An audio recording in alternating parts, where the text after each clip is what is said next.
MC Fireside Chats, a weekly show featuring conversations with thought leaders, entrepreneurs, and outdoor hospitality experts who share their insights to help your business succeed. Hosted by Brian Searl, the founder and CEO of Insider Perks, and powered by insights from Modern Campground, the most innovative news source in the industry.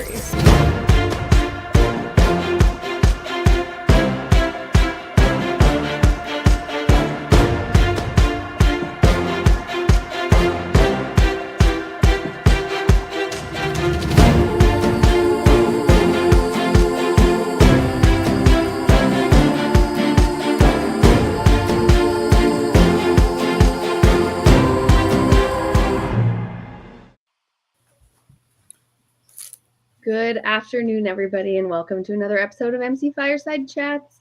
I am an old familiar face, back for, what I will argue is probably going to be the best show of the year, since it's me, right? No, for those of you who don't know, my name is Cara Csizmadia. I'm president of the Canadian Camping and RV Council. I am formerly the co-host on this show, and so I'm back here helping out for the week as Brian is on well-deserved and well-earned vacation time. So we are back for our regular glamping episode, which we have once a month. Before we dive into the episode, I just want to do our shout out to Horizon Outdoor Hospitality, mainly so that I don't drop the ball and get deep down in conversation and forget all about it. So I just want to say thank you. Delivering decades of combined expertise, they're the industry leaders dedicated to elevating assets in the outdoor hospitality industry. Whether you need third-party management solutions, top-notch accounting, strategic marketing, or assistance in brokerage and development, Horizon Outdoor Hospitality has you covered. Their unwavering commitment to excellence ensures your outdoor hospitality business reaches its full potential. Thank you, Horizon, for your support of MC Fireside Chats.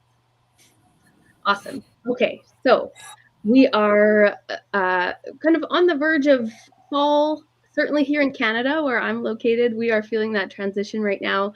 We're starting to see some of our parks and resorts and properties transition into more shoulder season occupancy time numbers, as well as obviously the season shifting and things cooling down a little bit. We have a really interesting dynamic here in Alberta where I am with the color changes, and that really drives a lot of hiking and outdoor traffic at this time of the year as everyone clamors to get those last trips in before the snow focus.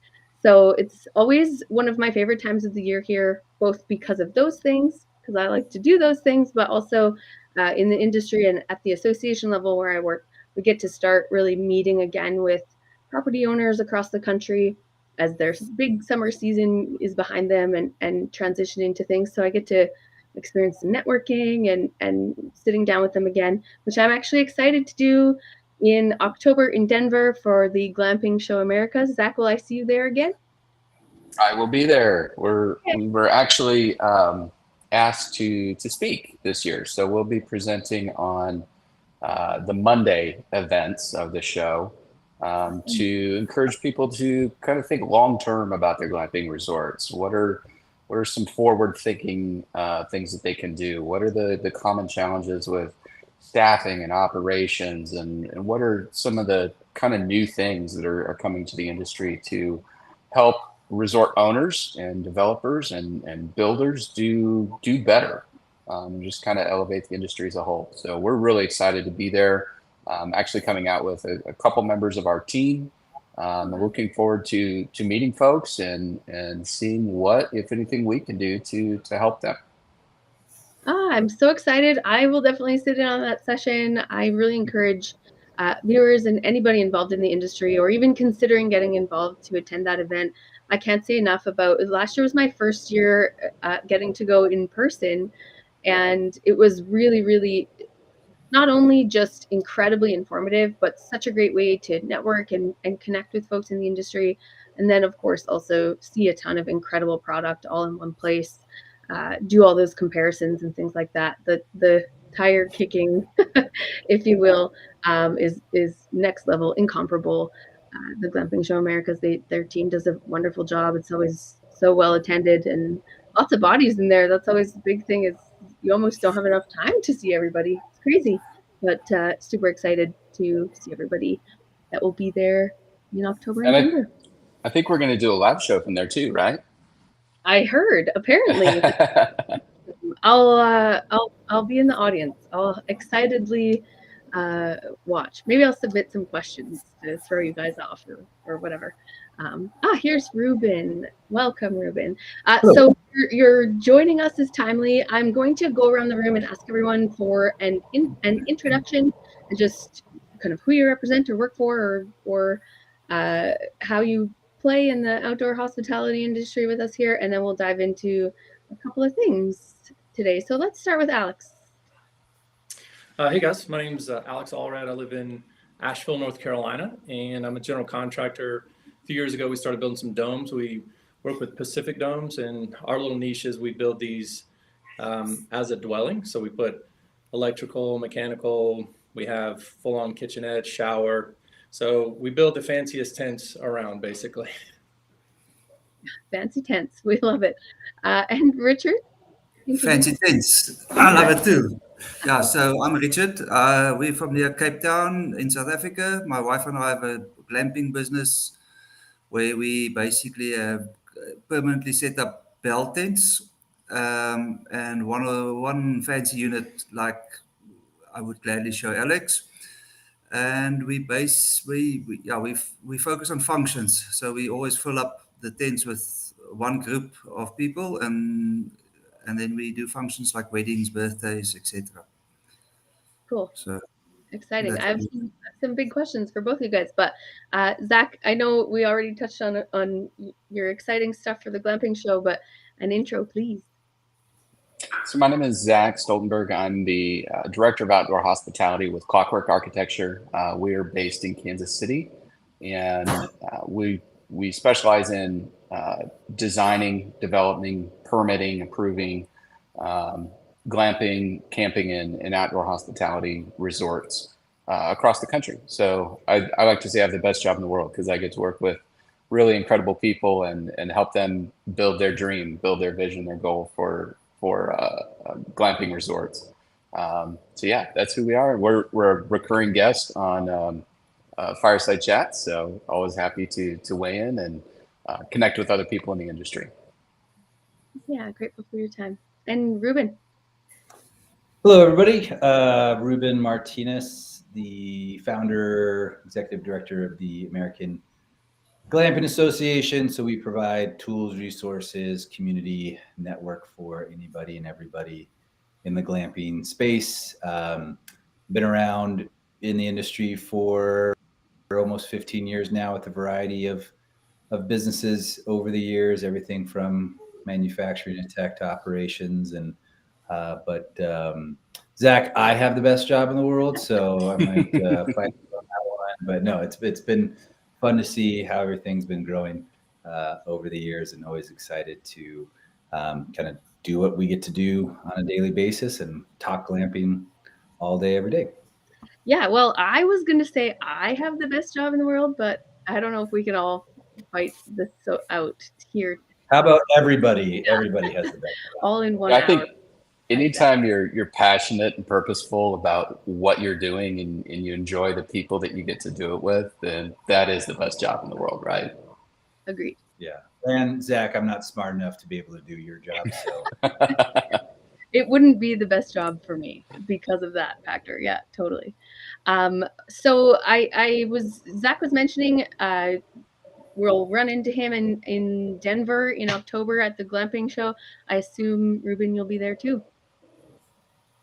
Yeah, no, looking forward to it. It's going to be, the amount of vendors that we have, we filled up pretty quickly. There's a lot of indoor, outdoor, new, existing businesses that will be there. And just, it's always this is the one time of the year that everybody can be under the one roof at the same time. And it's a shame it's only a few days in a certain way, but I know everybody leaves excited and invigorated, and hopefully, it's a very productive time for people to new businesses, new connections, new sales, and things like that. So it's just a great great time of the year, and always looking forward to it, and looking forward to seeing and hanging out with you guys too. Yeah, it's gonna be great. I agree. It's always I leave there excited, and I have this fresh perspective on the industry and how cool it is and how quickly it's changing and all those things. It's one of my favorite industry events to attend for sure. So I am going to dive in with our guests here quickly. I know, Richard, you may have some time constraints, so maybe I'll start with you. I did a little bit of digging ahead of time about Cherry Glamping, but if you want to give us, I know you mentioned you guys focus a lot in the event space. I was looking at your website, and the space, the big fancy tent looks really, really awesome. I'm wondering if you can share insights about how you effectively manage and maintain kind of the natural surroundings while accommodating guests in this kind of cool luxury way. How do you balance that? And maybe I'll give a bit of background to this question. I'm a former campground owner, and so I spent a lot of time being conscious about, landscaping and strategically placing sites and units and connections and all of those things. Do you have any insight about your strategy behind doing that while maintaining the outdoor appeal of your property? Yeah, I think we were lucky to get a very nice piece of property, which wherever we stand, we just have views, and we were lucky enough that there were 2 forests on the property that we could set up, because if you're in a tent, you need shade, because it's not a house that you can use an aircon with. Right. We've also brought in a lot of animals like zebras and some buck, and so there's a constant fight between myself and my wife about landscaping, because whatever she plants, my animals eat. So, but that's part of the image we wanted to create, to have this sort of safari outdoor idea. But what we've done is we haven't used any of the land except the 2 forest areas for the accommodation. And that's where we are sticking with, and the rest we landscape now with bigger trees where the zebras can't reach, and just try and fit in with nature. So we've built 2 dams on the farm, which is just natural dams where people can swim or fish, and a low footprint as possible. Okay. On the bigger part of the land. I'm curious to know too, specifically as it relates to kind of large events, how logistically challenging is it to welcome and host events in a more kind of remote or rural location like that? Are there specific considerations you make when planning events with your guests? Yeah. So we don't get involved in the event. So we have service. That is the longevity of this for us, because there's normally a planner or that's involved, and normally it's the one that we recommend. So there's no reception even at our place. People arrive, by then they'll have their tent number, which they would get from their own host, which is maybe the bride or the planner. Right. We don't get involved with the caterers. They organize all of that. We just make sure that everything works that's there. So obviously tents are made up and decorated beautifully. The showers should be hot. Unfortunately, we only work on weekends basically, and then if there's an issue, it's always Friday at 4. Of course. But it's just general maintenance through the year to make sure all of that work, and then don't get involved with the guests. I go on a Friday evening. I always say, if it's nice people, I have a quick beer, and if not, then I go have a beer dome. But that's about how far we are involved with the actual function of the weekend. That's awesome. So, and that works for us, because we don't have hospitality staff. We basically give a blank canvas, so the people bring their own decor for the function itself. It's just for us the best way to stay. To maintain our best job in the world, which I also have. Yeah. See. So then I guess, given that you're kind of focused on the facility and things like that, and still selling this luxury experience, do you have kind of a base list of the types of amenities that you would consider luxury, or that your guests would, that you feel are kind of non-negotiables? You need to have those in place, like a hot shower certainly is one of those, but Yeah. additionals to that? Yeah, I think one of the, we obviously have all the amenities that you need, like soaps and good linen, which was a non-negotiable for us, warm blankets, hot showers.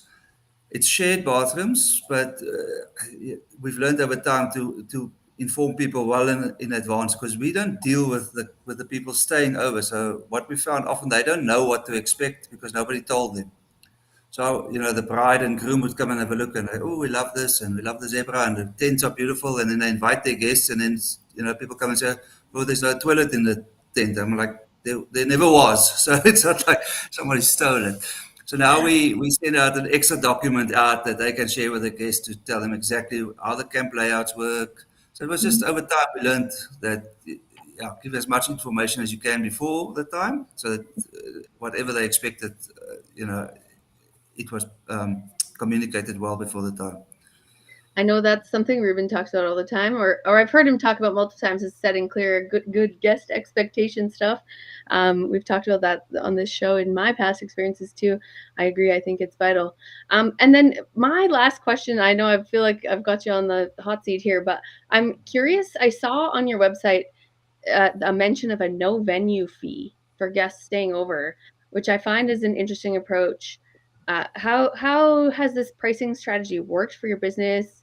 And how do you find it's impacted bookings and occupancy? Yeah, to be fair, our accommodation is quite expensive. Right. It's expensive for a tent, but so if I can, in our local currency, a luxury venue would probably cost you 100,000 rand for a venue. So say that's for $5,000 for the venue. When people book 80 tents for 2 nights, that's almost the equivalent. So Right. that's so they are getting a free venue and accommodation for 80 people instead of just a venue. What they charge their guests, I don't know. Often the guests carry the whole cost of staying over, and sometimes it's either subsidized by the couple or paid in full. But that again is their choice. So whatever they were willing to pay for a venue, they could divide into the amount of tents, basically. Interesting. Yeah, so it's a bit of a marketing tool, I think, to say no venue, because the tents are a little bit more expensive than what you would have paid for just a tent. Sure. So Richard, I have a question. So when you do these events, you're essentially renting the entire resort, correct? So you're not having private glamping guests and a wedding, that you're basically shutting down and the entire venue goes for that event. Yeah. So we've got 2 camps actually. So there's 2 camps and 2 venues, but we still rent it out to one group. So they would normally come for a weekend, which means they have a Friday night venue and then a Saturday night venue, which would maybe be the big function. And then Friday night, normally a barbecue with the closer friends and family, or the whole group. Depends on who come for 2 nights or 1 night. Mm-hmm. But we don't rent out 2 different people because of music. So, you can't have private people and then they, have a little doof in the ear the whole night. So yeah, it's best to have one group, and whoever makes a noise, they have to sort it out. And Richard, do you have a pavilion, or what's the actual venue? So we have our oldest camp, which is about 8 years old. That's got a big deck that's covered with a Bedouin tent, and that can host. We've hosted up to 100 people there. And then our main venue, if I can call it that, is a glass enclosed steel structure. So it's basically just steel and glass. So it's probably 80% glass around the side, if not more. And it overlooks the valley, opens up to a nice big lawn area, which they use. at this weekend we had a wedding for 150 people actually inside, which I didn't think was possible because normally with that size they dance outside, but they did everything inside. So it's a sizable venue that they have, and then the tents are actually around the venue. It's at the two camps, which is about 600 yards apart from each other. Very cool. And you've managed to stay out of the logistics, I guess. You said there's a planner that comes in. So I guess your vision for the place was to develop a venue that you could just host people and sort of stay out of it. Exactly.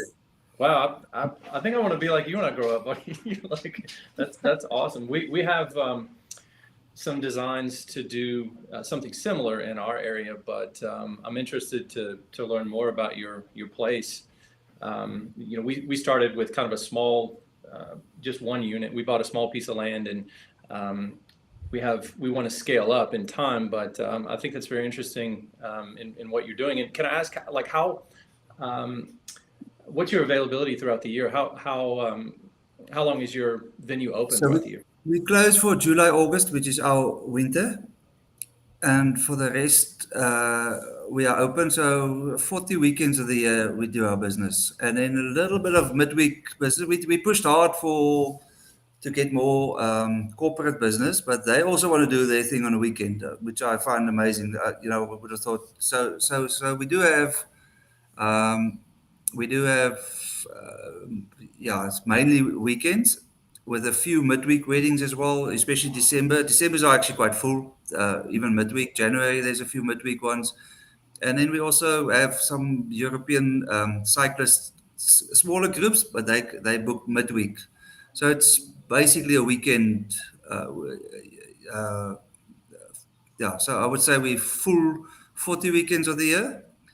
And give or take about 10 other functions to the year at the moment. But when we're full, it's 80 to 100 people. So it's because we can add more tents. So it's actually, it's a nice full capacity over weekends, which makes up for the quiet week. Yeah, no doubt. And as you talk about marketing strategy, I'm sure the zebras are a big hit. So I don't know where one gets zebras, but if you have a good zebra guy. No, you can. I can send you one. I can send you. Yeah, I'll take two. Straight from South Africa. Yeah. No, we actually increased this. We are increasing the variety of games. So we did a new game fence this last month. Just finished the gate today. So people do, and we've actually started marketing in England and Germany for, I think they call it destination weddings, and we've actually had a few people who's flown in with their guests to come and get married in Africa. So I bet the idea is get more animals, and they can market the place for me. That's a sales pitch. Zebra, my Insta Zebra. Nice. Yeah, that's a great strategy. Amazing. Thanks. I appreciate you, Richard, your insight. The event approach is always, I think those who take it on, I always admire them because it feels daunting. So I applaud you. So Alex, I might shift over to you. I have in my notes here, you own Blueridge Glamping. Correct. Yeah. On a waterfall. On a waterfall? On a waterfall. No. Near a waterfall. Near what? Well, so we're located near Chimney Rock State Park and Lake Lure. So there's a lot of waterfalls in the area, but we're not, not directly on one. We do have like a nice big pond and a creek. It's a very, it's a nice piece of property, but I'm not aware of any waterfalls. Right. It sounds great. Right. So I guess similar question that I had for Richard, and I feel like this answer typically kind of comes or is fairly similar, where you kind of work with the natural surroundings to the best of your ability, and so choosing kind of where you get to build a business like this is not always we don't have a ton of choice about it, but utilizing the natural surroundings that we're blessed with in those areas is generally the strategy. I'm assuming that's the same for you. Yeah, for sure. I mean, when we were looking for property, we really started with just the idea to do one or two as a kind of a proof of concept. And so we started with working with Pacific domes. We did our first one, which is a 30-foot dome, which is about 700 square feet. And we wanted to buy something that was close to where people were already traveling. So like I said, Lake Lure, Chimney Rock, it's a destination in our area. So it's a state park and it attracts a lot of visitors already. So we were wanting to build a back to nature kind of experience with the idea of luxury, privacy, and some novelty, so we looked at yurts and, domes, shipping containers. So as a builder, I'm a general contractor. I wanted to build something unique. So tree houses, all that type of thing. We settled on Pacific domes because we like their product and I didn't see anything else like that around here. So the idea for us was to build a dome, but then to outfit it with plumbing, with air conditioning. We have king size beds. So it's kind of a 5-star hotel room in the woods was kind of our thing we were shooting for. So we built one, and then this was back in 2019, and it was very successful. We built another one on our property, and then people started reaching out. We had a couple of videos that we released. I don't know if anyone knows Levi Kelly. He's a YouTuber who he visits all unique Airbnbs around the country, and so he came out and did a video for us, and that kind of blew up. Filled up our reservation, our bookings, but also a lot of people started reaching out for consulting. And so we also help teach people and guide people through the process of zoning and permits and, how to work with your local county to get a canvas structure like this permitted like a dwelling so that you can put plumbing and, turns out people like showers and flushing toilets, that type of thing. So that's kind of our little niche. That's how we got started. So. Yeah, well, and I'll be honest that the permitting part was one of my questions on my list. It's a significant challenge for the majority of my members up here who are exploring those soft-walled structures, getting permitting and things like that to really make them luxurious can be really challenging in a lot of the counties up here. Certainly some areas of the country are maybe more kind of tourism minded, and so they're a little bit more functional on that end. But did you experience initial hurdles with that, or were you embraced? Yeah, 100%. I mean, they told me no like 10 times, but I'm kind of stubborn and persistent. So we purchased the land. We had a plan in place, and we met with the county multiple times with first of all, you start with zoning, obviously, but then we have what's called environmental health department here, and they're the ones who oversee like the well and septic system. We bought a piece of property that already had a well and septic system in place. And so after about 5 months of meeting with all the different departments and providing some engineering documents and then just finding solutions, I just didn't take no for an answer. I kept coming back to him and said, hey guys, I'm sure there's a solution here. What if we hired an engineer to certify the R value? So for example, we had to do that because even with the winter liners and there's a lot of different manufacturers. If anyone's checked into that, I'm sure you've seen there's and certainly more have popped up since we started. But even with the winter liners, you're not going to reach what the code requirements are for a traditional structure. That doesn't mean you can't do it. That just means you need to get an engineer involved, somebody with a stamp, somebody with some like HVAC credentials to kind of evaluate the structure, make recommendations on the heating and cooling that's required. And then if you hire an engineer, get it stamped, that's usually the solution. You can pretty much build anything you want, but you have to get the right people with the right credentials involved. And if they stamp it and take the professional liability for it, then usually the county is happy. But to answer your question, yes, many hurdles, many times.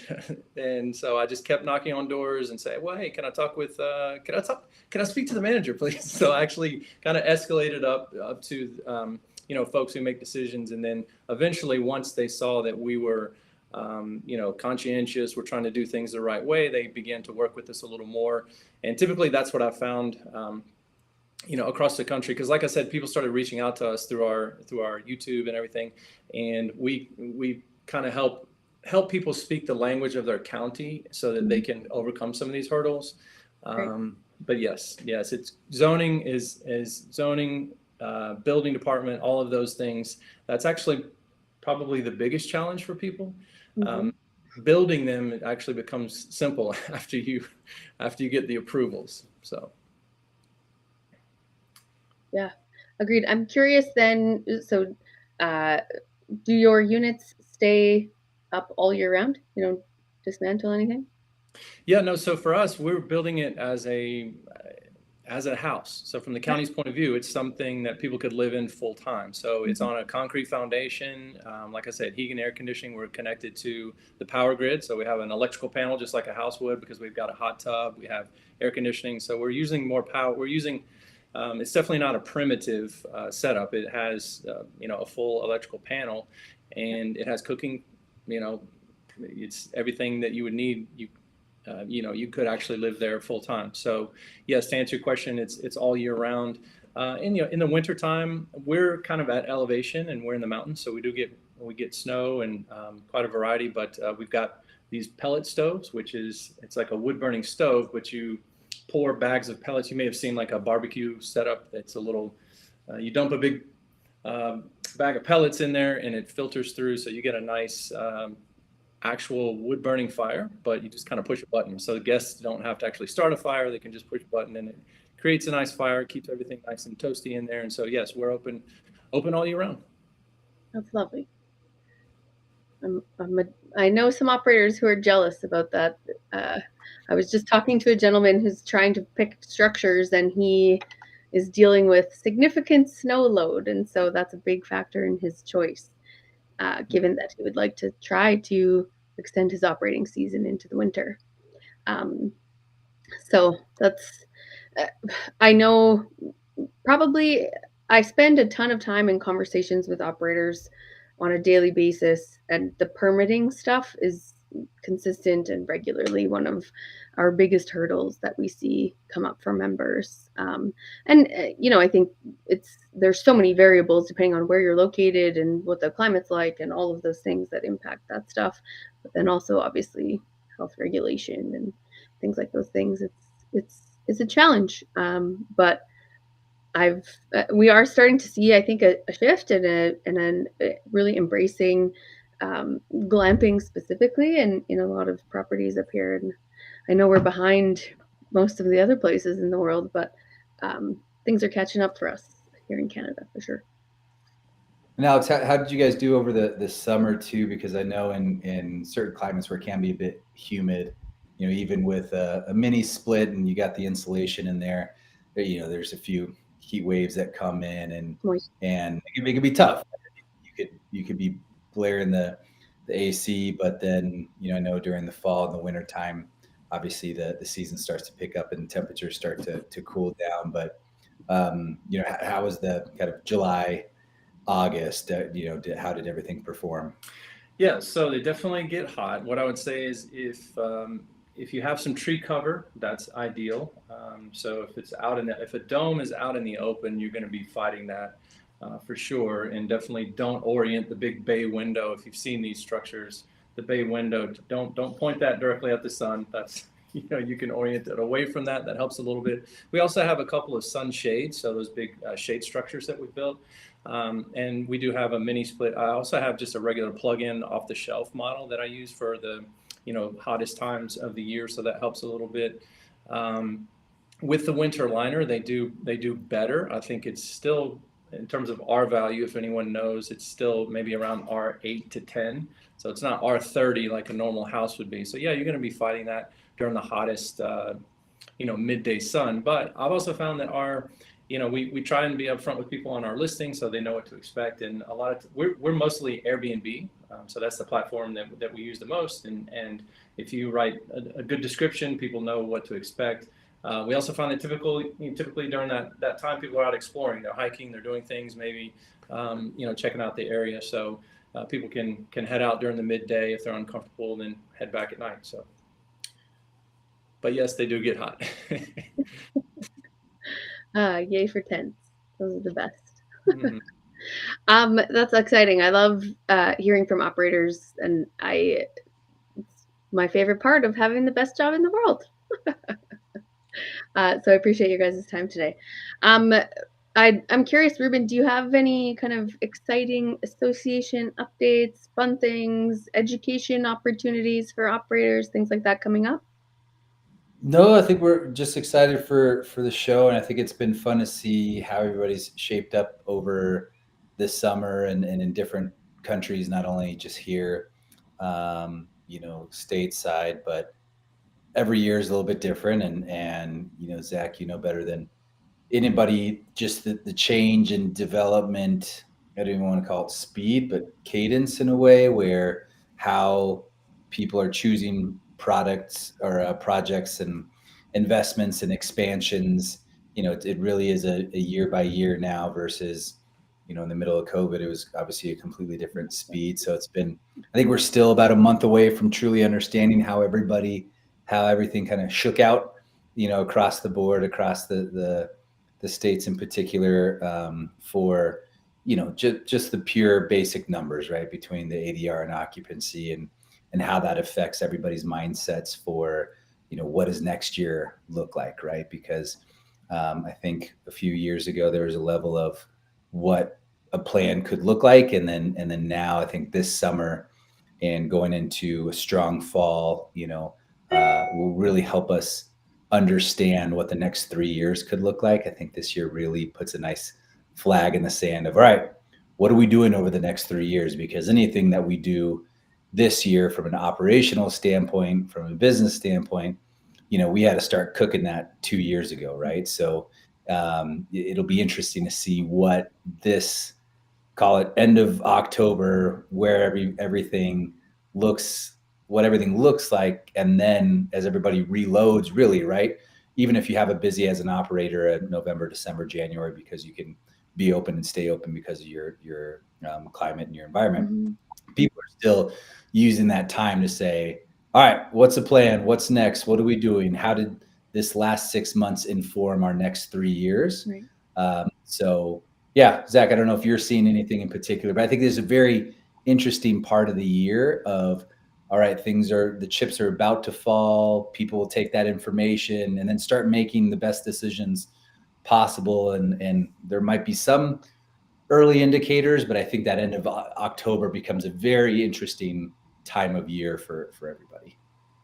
Yeah, we're definitely seeing a ramp up. I think we've gone under contract for 8 new resort developments in the last probably 6 weeks, which I think we always kind of pick up around this time of year.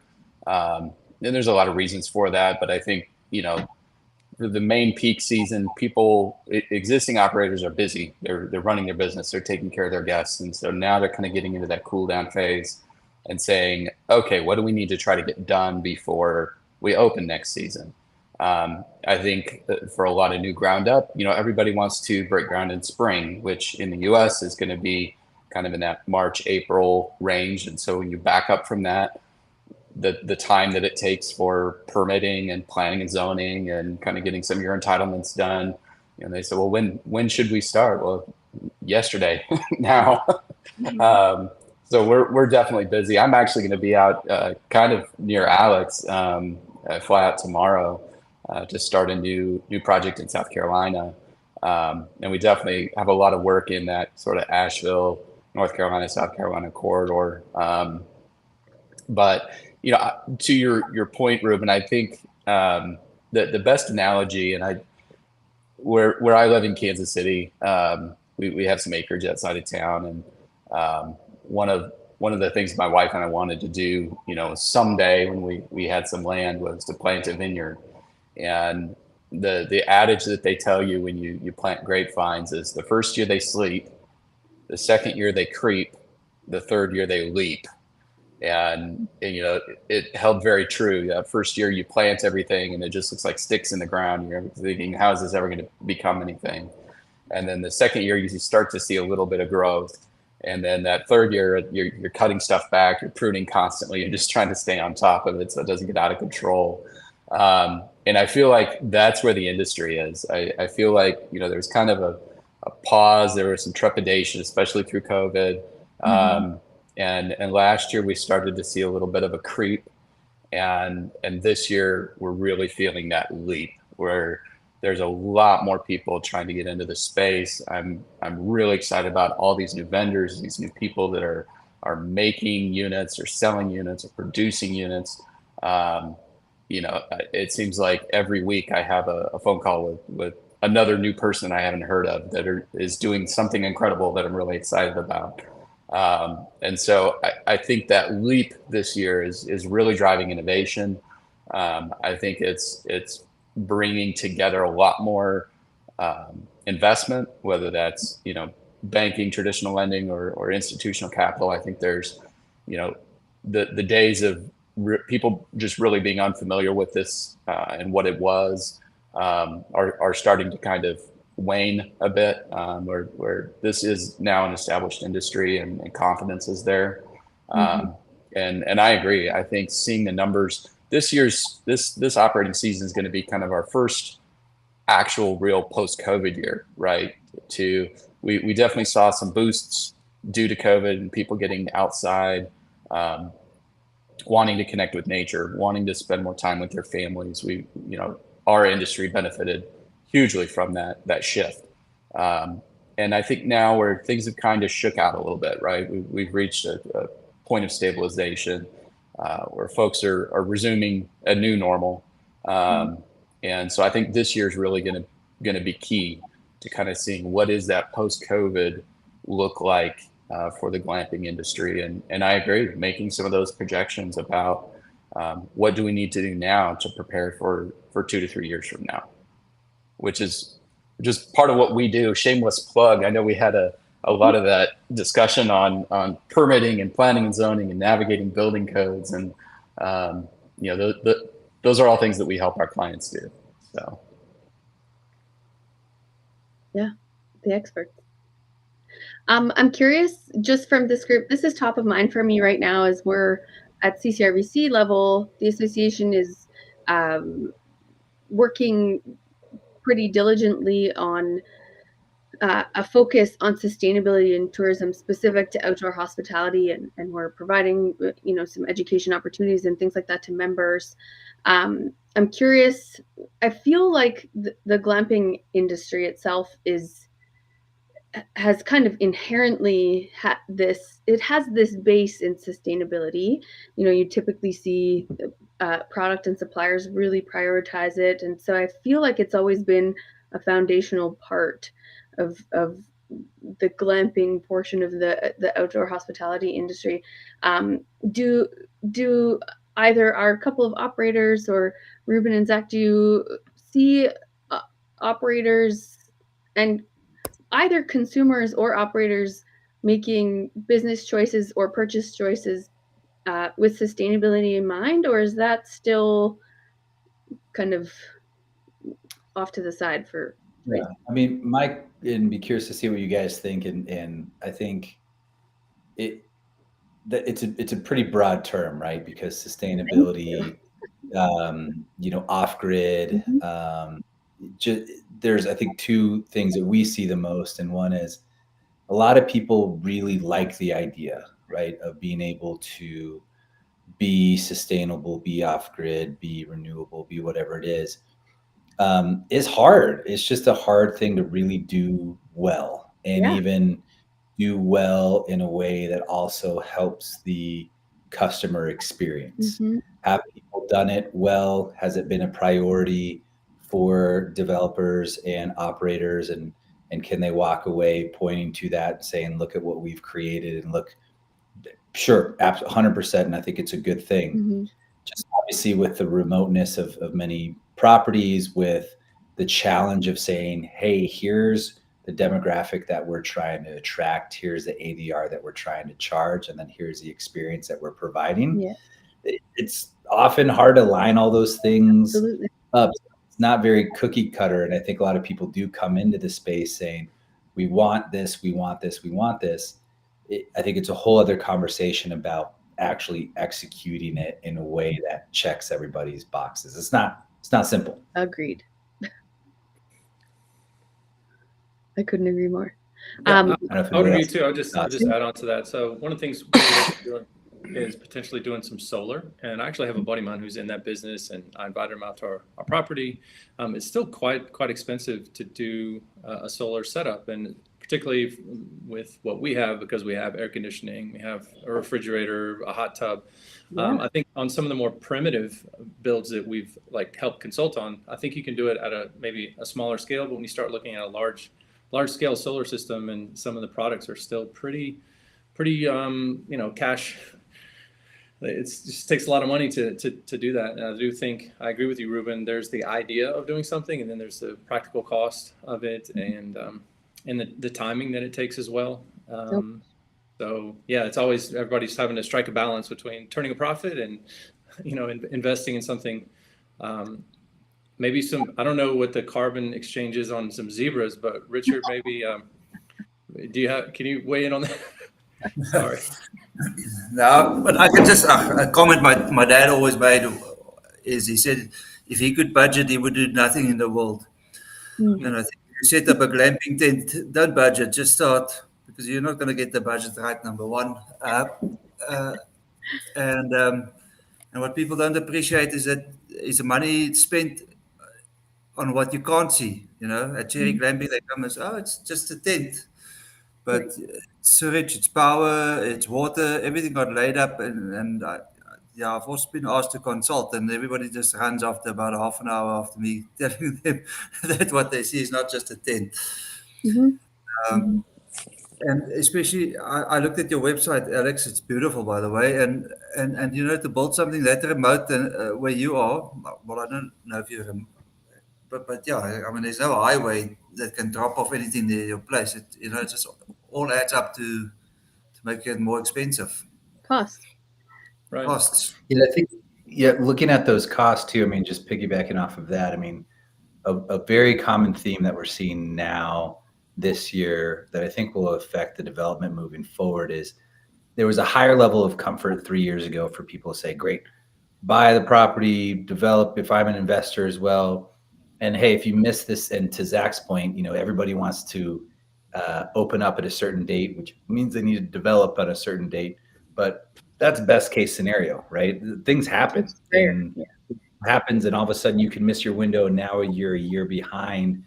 And that's huge when, especially you put together a pro forma that needs to hit at certain milestones, right? And so I think a sensitive planning, kind of a theme that we're seeing a bunch of is just really shovel ready, right? Like we can't take on that risk anymore of 1 year turning into 3, because we got to get up and running as quickly as possible. So looking through the lens of risk mitigation by time, what time does it take to actually take your first booking?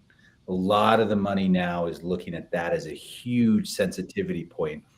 What is really your opening date, and what is the risks that are in front of us to actually get that up and running? Where, a few years ago, people aren't that sense, hey, we missed a season, not that big of a deal, we'll be open for 2 or 3 months. Now people are very much, I want things to be open now. I need things to be shovel ready as soon as possible. And driving distance to a city center or this other stuff, sure, important, but really this time to open and time to first booking, it's been interesting. That's been a very focal part of a lot of, at least on the investment side, the conversation, which obviously, makes sense why, you'd rather be open here in 3 months versus 3 years. It's just not always that straightforward. But you have to take your first booking, is what I always say. Otherwise, you will be never finished. You can go on like your dome, Alex. I mean, you can just continue building and feeling, I need more plants, I need more trees, I need more this. More zebras. I need more zebras. I need to do this. And what I find is set a realistic date and take a booking, because you will be finished if you've got it. But if you're not, you're just going to say, give us another month. I just want to do more before I open. And there has to be a line in the sand, because then you actually finish. That's what I found. Yeah, no doubt. Yeah, to kind of build on the, not to backtrack too much, but to build on the sustainability discussion, I think, we come at this from a little bit different perspective. Being architects, sustainability has been a big push in our industry for, over a decade now. And I do think that it doesn't always have to be a big move. It doesn't have to be a $100,000 solar array install. You know, a lot of the things that we work with clients and operators to do, especially, and we're seeing this shift, especially with the eco resort focus, which is kind of an emerging trend in the industry. It's not about that one big move or something, you know, that's a huge commitment. It's all the little things. You know, examples I can give, shifting all your cutlery, if you're doing F&B on site, all your disposable, you know, forks and spoons and knives and your containers to biodegradable, natural. You know, there's bamboo cutlery that you can get. Your soaps in your showers, you know, using biodegradable, natural, non-chemical, you know, products in some of those applications. And I think, you know, there are things that are smaller that are easy to do. There are things that augment the guest experience. You know, when someone stays with you and they're in the shower and they're looking at this great soap that you provided for them, and you're finding out that this comes from this local farm over here that raises goats, and they make their own soaps, right? It adds to that authenticity of the guest experience. So I think there certainly are things, you know, big, bold moves and steps you can take from the sustainability perspective. But I also think that, you know, everybody has to start somewhere, right? So it's making some of these smaller shifts, and maybe it's something you're doing already. You know, I think the bigger, broader scale, you know, we're starting to see the industry as a whole embrace that. You know, we're working with manufacturers that are bringing bamboo furniture in line. There's actually some big advantages from the import, you know, tariff perspective on embracing sustainability with some of those products.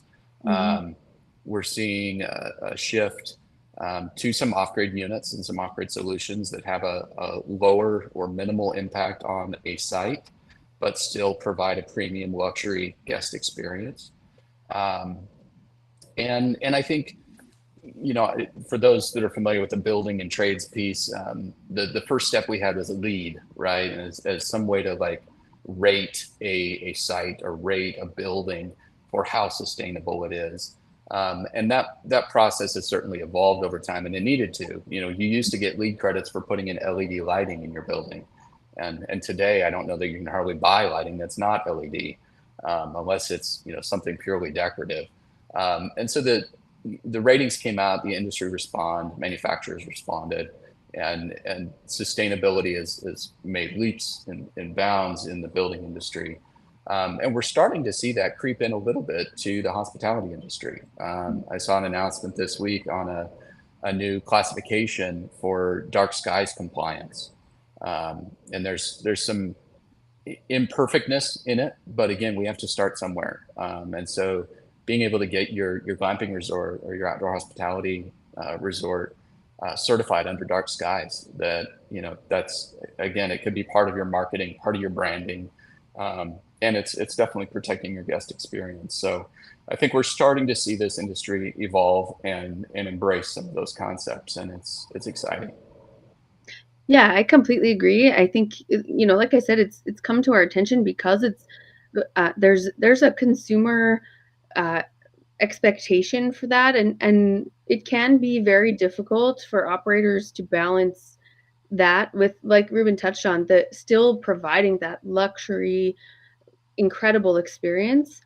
Finding the right, the exact right potion to achieve all of those things can be really challenging. So, you know, I think it's interesting that the consumers are seeking it and considering it as a factor when they're, you know, looking for places to stay. And, you know, that's obviously always the best driver of change in terms of operations. When your guests are submitting those requests, it's time to look at it. But yeah, I'm excited to see where things go specific to our members and campgrounds and our operators up here starting to pay attention to it as it becomes kind of more sought after from our guests. We definitely have some work to do on the big things, but that little stuff, I agree with you, Zach, is can be simple to implement and make significant impact or change on consumer perception and all of those things that will get you off on the right foot. And I think we have some kind of policy driven expectation around it too. There's sustainability policy coming down from our federal and provincial governments that impacts operation expectations and requirements for us up here too. So it's a very timely conversation for us and our members, and we'll continue to have it, I'm sure, long into the future. But I'm excited to see it opening up specific to outdoor hospitality in the next couple weeks as we have our education events coming out for members. What are we at here for time? Look at us go. It's almost a whole hour. Anything else from anybody? Anything cool or exciting we haven't talked about that I need to know? Besides, we're getting some zebras. I cannot wait. I'll share one thing that's kind of, I guess, somewhat exciting and somewhat related to the sustainability conversation. I actually had a really interesting phone call about a week ago with a software company that specializes in management for mainly the hotel industry. They have a software platform that allows them to kind of manage and control different things in a hotel room. So like your keypad or your card access for your door, your access controls on the hotel, the thermostat on the wall, the lighting in the room. All of these things can be controlled remotely and set. And we're looking at trying to integrate them into some outdoor hospitality units. And offer that to where, if you have, 40 tents on your site, that as people book that, the key codes to access the doors to get into those units are automatically generated by your booking software. The text messages get sent out, an hour, 2 hours before those guests are scheduled to arrive. The AC kicks on to make sure that unit is cooled down, or the heat kicks on to make sure it's warm enough when they get there. There's also a tremendous amount of feedback and sensors that we can start to take advantage of. A couple of the things that were discussed, there's a door sensor. So if your guests are there and they have the AC cranked and then they open up those big doors to go out and sit on the deck and they leave the doors open, it will turn off the AC because it knows that the doors are open. There are noise sensors to where if somebody's getting a little rowdy, a little rambunctious, and it rises above a certain decibel level, that it can actually notify your property manager, hey, we have some noise in this area, and then they can head that off before it becomes a problem for other guests on the site, or before somebody calls the local authorities. And it was really interesting to me to see some of this technology that's out there, and then start thinking about how can we utilize this in the outdoor hospitality space, and how do we make some of these platforms that exist, that are working, that are deployed in tens of thousands of different hotel rooms around the country. How can we start integrating this into the world of outdoor hospitality and kind of taking some of these glamping units to that next level? So yeah, it's fascinating to me the sky really is the limit always.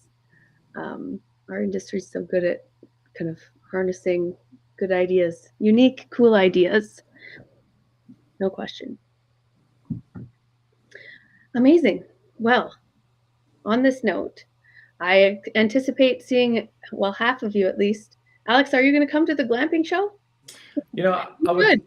I would love to. I'm scheduled. I have 3 trips in October, and one of them is to another conference, like an Airbnb conference. So I won't make this one, but I would love to meet you guys in person sometime. Yeah, glamping shows where it's at. Richard, you should make the flight all this way in the Western Cape. Oh, he's muted. Shame. I'm muted. Sorry, I'm tempted. But, yeah. I'll also skip this. This year. Bring the zebras next year. I'll bring them. He wouldn't be the only South African in attendance. Definitely not. Yeah, I met a couple last year too. Yeah, it's great. Were there a few last year? Yeah. Yes. Quite a few, yeah. Yeah, it would be, because it's been glamping has kicked off in South Africa. There's in many ways and many shapes and sizes all over. So it's really, yeah, I think it's worldwide probably, but definitely going You certainly crazy. have the natural landscapes for it, and all the zebras.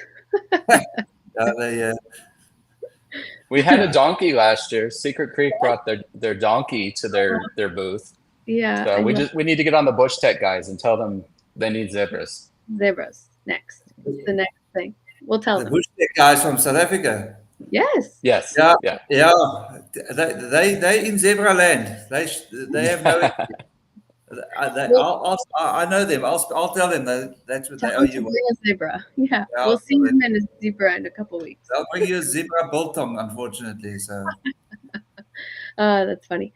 Okay, gentlemen, I appreciate your time so very much. I'm grateful to have had this conversation with you as my little segue back into this old world. I do miss doing the show. It's always wonderful to touch base with so many incredibly knowledgeable industry individuals, and I look forward to connecting with all of you in the future, and certainly in Denver in a few weeks. Wonderful. Lovely. Have a wonderful day, guys. Thanks again. Cheers. Bye. Take care. Thanks, everyone. For joining us for this episode of MC Fireside Chats with your host, Brian Searl. Have a suggestion for a show idea? Want your campground or company in a future episode? Email us at hello@moderncampground.com. Get your daily dose of news from moderncampground.com. And be sure to join us next week for more insights into the fascinating world of outdoor hospitality.